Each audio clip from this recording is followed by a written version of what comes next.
Hey guys, if you're encountering the error message, this account can no longer use WhatsApp due to spam, then keep watching as I'm going to show you how to solve this. Now, you'll usually encounter this error message when your WhatsApp account has been banned for breaching the terms of service. Sometimes, however, accounts can wrongly be mistaken for breaking the rules. So if you haven't broken any of the rules and you're getting this message, then what we can do to fix this is head over to an internet browser and you need to search for WhatsApp support. Now, this is the only way to successfully recover your account. You need to head over to this top search result here, this contact WhatsApp, and right at the top you'll see WhatsApp Messenger support. So just go ahead and select contact us. Then you need to scroll down and provide the information below. So simply enter the phone number that's listed on your account. Then go ahead and type in your email address. This is where you'll be contacted for updates about your account. So I do recommend typing in a valid email address. Select how you use WhatsApp. I'm going to select web and desktop. And inside of the message box, you just need to type something along the lines of,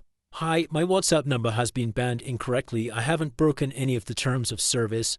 Please help," and then we can just click next step at the bottom. Then it will go to this page with some help articles. You can just ignore all of this and select send question. Now this has been sent to WhatsApp and it can take 2 to 3 business days in order to get back to you.